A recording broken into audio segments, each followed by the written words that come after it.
যারা প্রেম করে বেড়াচ্ছি, মৌজ মস্তিতে বেড়াচ্ছি, তাদেরকে বলি এই অবৈধ সম্পর্ক এখনই বন্ধ করে দাও। ভেবে নাও এই অবৈধ সম্পর্ক আর নয়। তুমি তোমার প্রিয়তমাকে, প্রেয়সীকে, প্রেমিকাকে বলে দাও আমরা আর অবৈধ সম্পর্কে এক সেকেন্ড থাকবো না, বরং বলে ফেলো চলো বিয়ে করে ফেলি।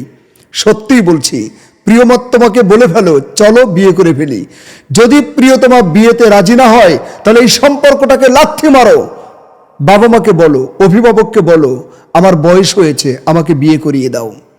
আমি অভিভাবকদের দৃষ্টি আকর্ষণ করে বলছি, আপনার সন্তানের যদি বিবাহের উপযুক্ত বয়স হয়ে থাকে, আপনি একদিনও দেরি করার চিন্তা করবেন না।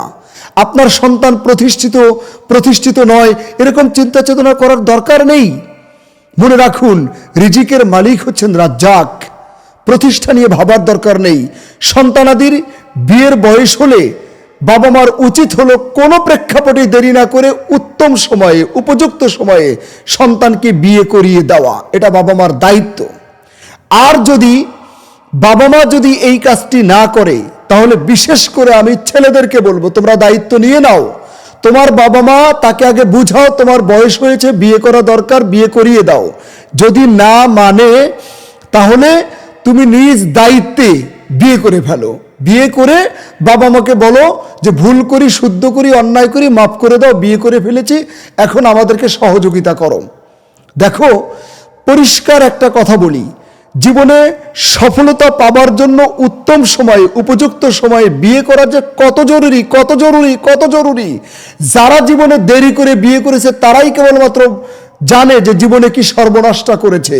বিশ্বাস করো, বিয়ের কারণে তোমার সফলতা আটকে থাকতে পারে।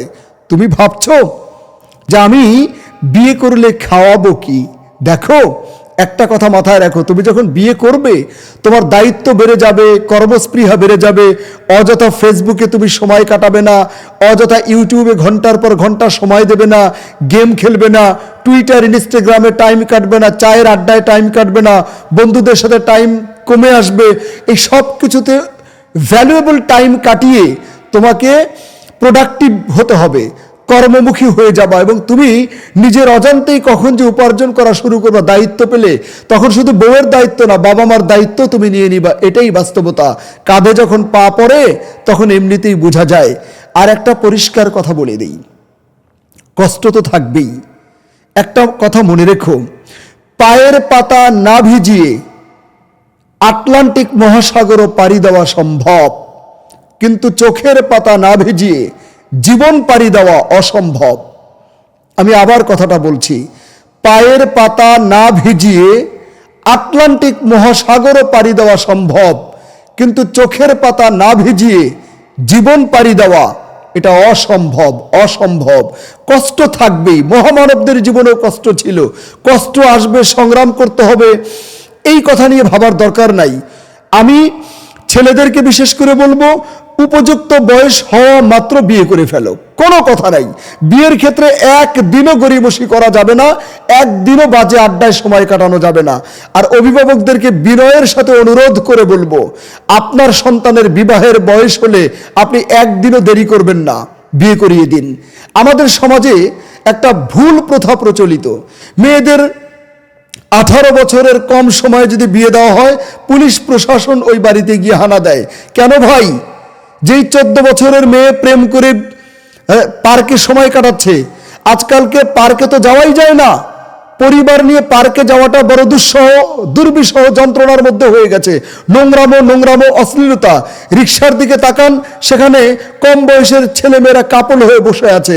বাসের ভেতরে তাকান, হাটে ঘাটে বাটে মাঠে সব জায়গায় দেখা যায় যে ছেলেমেয়েরা যেন কাপল হয়ে বসে আছে। আবার এই ঢাকা শহরের অনেক জায়গায় দেখি ছোট ছোট ঝুপড়ি ঘর, পার্কে বা বিভিন্ন জায়গায়, আবার বিভিন্ন হোটেলের ক্যাফেটেরিয়ায়। এগুলো কি? এগুলো এই নোংরামো করার জন্যই বেশিরভাগ ক্ষেত্রে করা হয়, বেশিরভাগ ক্ষেত্রে। এ কারণে বলি, সমাজকে যদি শান্তির সমাজ বানাতে চাই, সুন্দর সমাজ বানাতে চাই, সৃষ্টিশীল সমাজ বানাতে চাই, সভ্য সমাজ বানাতে চাই, জেনা ব্যভিচার কমাতে চাই, তাহলে বিবাহের এই বয়সের প্রোটেকশন না রেখে উপযুক্ত বয়স হওয়া মাত্রই বিয়ে করে ফেলা, যার যখন প্রয়োজন বিয়ে করে ফেলতে হবে। ছেলে হলে বিয়ে করে ফেলো, আর বাবা মা মেয়েদেরকে বিয়ে দিয়ে দেন, ছেলেদেরকে বিয়ে দিয়ে দেন, অভিভাবকরা দায়িত্ব পালন করুন, সমাজ সুন্দর হয়ে যাবে। এবং বিয়ে হলে সন্তানরা দ্রুত সফল হবে বলে বিশ্বাস করি ইনশাআল্লাহ। আসসালামু আলাইকুম।